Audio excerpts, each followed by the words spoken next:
HB 1156. House Bill 1156 by Representative Bentley and Senator Sullivan concerning a public school district or open enrollment public charter school policy relating to a public school student's sex. Senator Sullivan, you're recognized. Thank you, Governor. Folks, just hit a couple of highlights on 1156.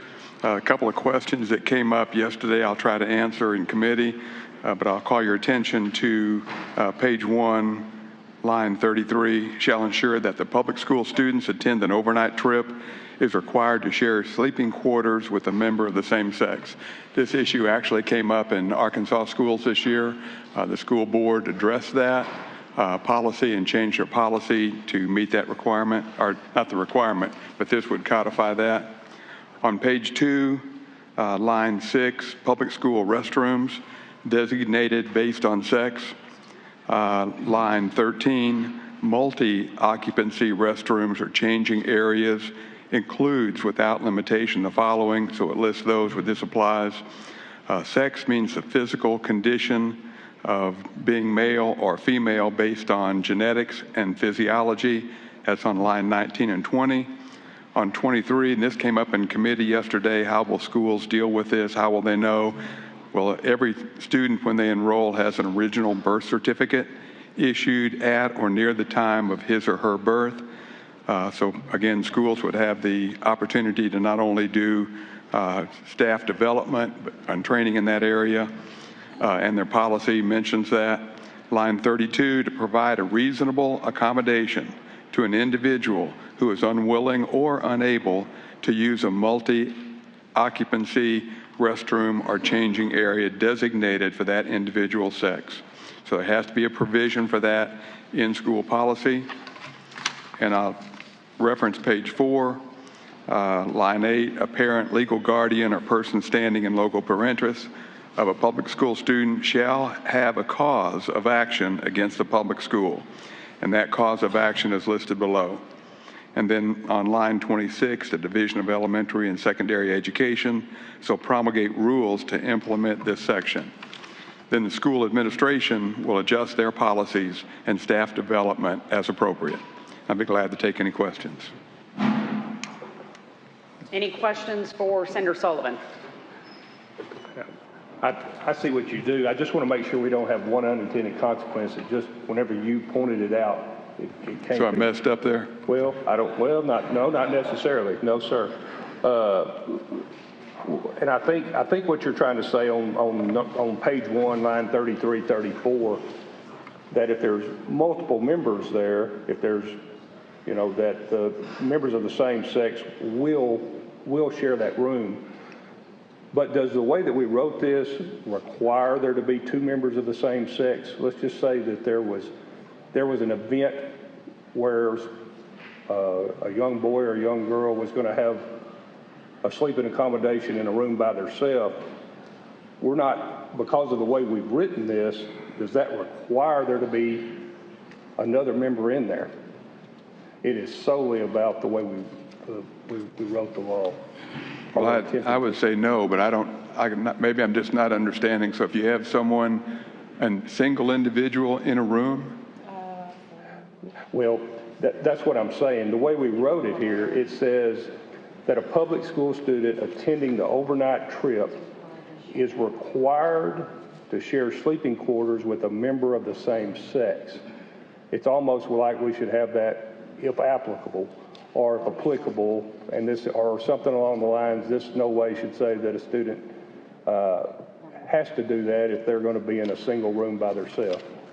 Well, I think the line after that says a public school student attending an overnight trip may share sleeping quarters with a member of the opposite sex. Well,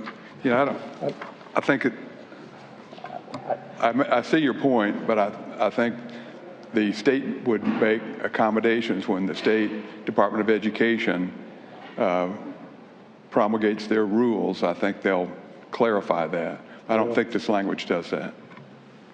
Well, the way I read it is there would have to be one in there.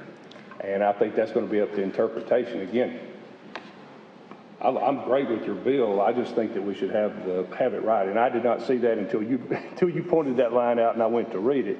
and maybe everybody else in here reads it a different way, but I read it, or I could read it, that they are actually required to have, there has to be 2 boys or there has to be 2 girls in that sleeping accommodation. Yeah, and I appreciate your diligence in pointing that out, but I think I'd read it differently. Thank you. Other questions? Senator Hester, you're recognized. Senator Sullivan, I think I know where we're getting at. I just want you to clarify, and I think you might have. I had to step out for a second for a meeting, but on page 4, line 5, 6, and 7, we're talking about a school teacher being found specifically to be non-compliant. Can you just tell me what that means? Like, we just want to make sure that if a school teacher didn't know, I think that's the concern. If they didn't know or should have known, the specifically non-compliant means that they're basically being, stiff-necked about it, right? They're just not going to comply, right, even though they clearly have the. Are we going to say, well, it's in a file in the principal's office and you should have known? Or, I mean, can you just clarify Sure. that? And I think that's going to come up to the school policy, and I mentioned staff development.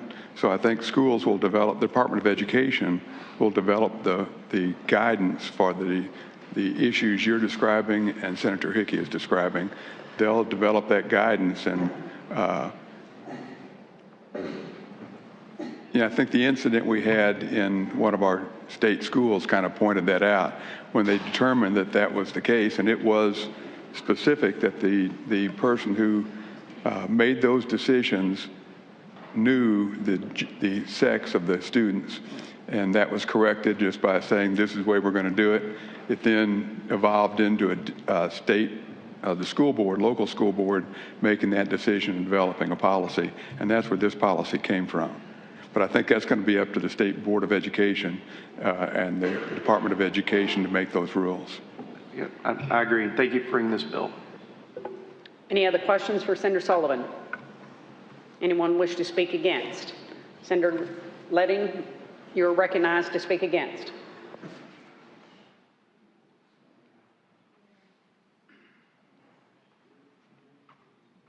Thank you, Madam President. I know it might not seem like it to the new members, but I don't make a habit of coming down here. I really only come down here to speak when I feel that it's absolutely necessary. And I'm going to ask you again today to think about who's this going to help and who it's going to hurt. Because once again, we're being presented with legislation that claims it's going to protect kids, when in reality, it's going to put more kids in harm's way. As acceptance of the trans community has grown in recent years, we begin to see more attempts to control and limit their lives outside their homes. We saw this a few years ago with a push to pass bathroom bills all across the country in the name of public safety. And as those efforts failed or were struck down, we began to see a lot of the conversation shift to schools. And we began to see supporters of this legislation use kids more widely in order to win support. Now, I know everybody in here, I said it last time, I genuinely believe everybody in here wants to protect kids. And I know there are people in here who also resent being accused of targeting the trans community because of their support for this legislation, because they believe this legislation provides privacy and safety for everybody. And I know that's easy to believe because that's been another shift in this fight to control and limit people's lives. It's no longer about public safety. It's about privacy and safety for everybody. And that's in part because we know, we have data that there is no link between trans-inclusive policies and public safety. There was a study, 2018, by the Williams Institute at the UCLA School of Law. They looked at communities all across the country that had similar characteristics. They looked at the ones that had trans-inclusive policies, those that did not, and they found no link between the policies and crime. There is no link. And so now it's not about public safety, it's about privacy and safety for everybody. But it's still about trying to control and limit the lives of trans people outside their homes. So who's this going to help and who's it going to hurt? Who it's going to hurt are the kids who are going to have to walk into restrooms and locker rooms that don't conform with their identity. We're going to have boys walking into girls' locker rooms, girls walking into boys' locker rooms. It's going to be disruptive, and it is going to be dangerous. There was a 2019 study out of Harvard that looked at trans kids all across the country, and they found that 26% of them had suffered some kind of, 26% of kids in middle school and high school, trans kids, had suffered some kind of sexual abuse in the previous 12 months. And in places where laws like this in place, that number jumped to 35%. That's an almost 10% increase in sexual assault where these kinds of policies were in place. So this bill will put more kids at risk, and not just from bullying and sexual assault. Suicide is now the second leading cause of death of kids in this country, right behind firearms.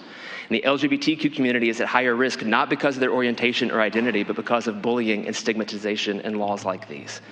So this bill will put more kids at risk.